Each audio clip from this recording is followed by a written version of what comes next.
अब बात भारतीय लोकतंत्र के काले अध्याय की। देश में आपातकाल के 50 साल पूरे होने पर मुख्यमंत्री नायब सिंह सैनी की अध्यक्षता में संविधान हत्या दिवस कार्यक्रम का आयोजन किया गया। इस मौके पर मुख्यमंत्री नायब सिंह सैनी ने कहा कि संविधान को तोड़ना कांग्रेस के डीएनए में शामिल है और वे संविधान को बचाने की दुहाई देते हैं। देखिए एक खास रिपोर्ट।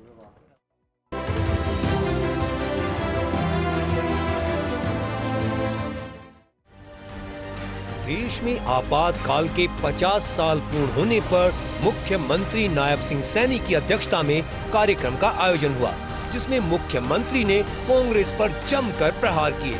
कहा कि जब हमारा देश अंग्रेजों की गुलामी का दंश झेल रहा था, उस समय हमारे देश के नायकों ने अपना बलिदान दिया ताकि आने वाली पीढ़ियां खुली हवा में सांस ले सकें। लेकिन उस समय किसी को यह नहीं पता था कि देश एक ऐसा दौर भी देखेगा जब पवित्र संविधान की हत्या की जाएगी।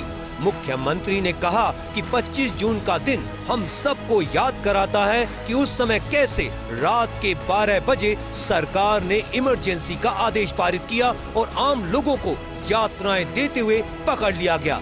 उन पर किए गए अत्याचारों से आज भी हमारे रोंगटे खड़े हो जाते हैं।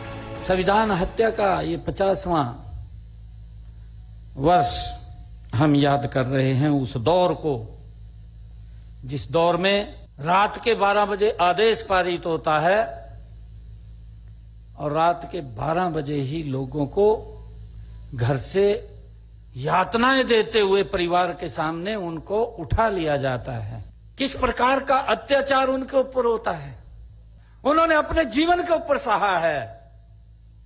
जिस अत्याचार को मात्र स्मरण करने से रोंगटे खड़े हो जाते हों, तो उनके ऊपर कितना उन्होंने सहा होगा, ये अकल्पनीय है। मुख्यमंत्री ने कहा कि जब भारत अंग्रेजों से आजाद हुआ तो देश में छोटी छोटी 562 रियासतें थीं और इन 562 रियासतों को एकजुट करने का काम सरदार वल्लभ भाई पटेल को दिया गया।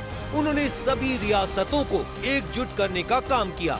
वहीं सिर्फ एक रियासत की जिम्मेदारी पंडित जवाहरलाल नेहरू को सौंपी गई थी, जिसका परिणाम सब जानते हैं। मुख्यमंत्री ने कहा कांग्रेस ने कभी संविधान का सम्मान नहीं किया और उनके नेता लोकतंत्र के मंदिर संसद में खड़े होकर बिल को फाड़कर संविधान का अपमान करते हैं।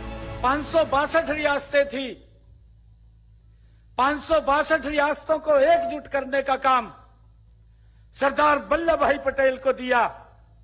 वो भारत मां का लाल अपनी बात के ऊपर पूरा उतरा है। एक भी रियासत को इधर उधर नहीं होने दिया।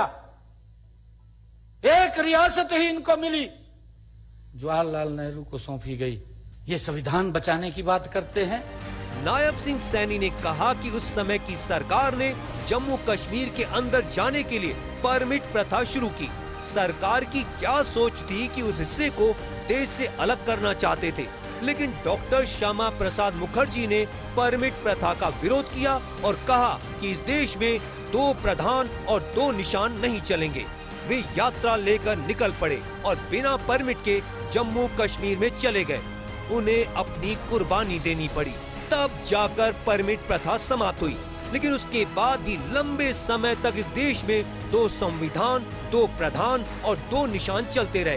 प्रधानमंत्री नरेंद्र मोदी ने धारा 370 को समाप्त कर एक संविधान, एक प्रधान और एक निशान के डॉक्टर श्यामा प्रसाद मुखर्जी के सपने को पूरा किया। डॉक्टर श्यामा प्रसाद मुखर्जी जैसे महान व्यक्तित्व के मन के अंदर पीड़ा उठी। उन्होंने कहा कि इस देश में ना तो 2 प्रधान चलेंगे, ना 2 निशान चलेंगे और ना ये परमिट प्रथा चलेगी। इसको तोड़ने का काम करूंगा, बिना परमिट के जम्मू कश्मीर में जाऊंगा। महाकुर्बानी देनी पड़ी, महाकुर्बानी, अपना ही जीवन देना पड़ा, बलिदान करना पड़ा,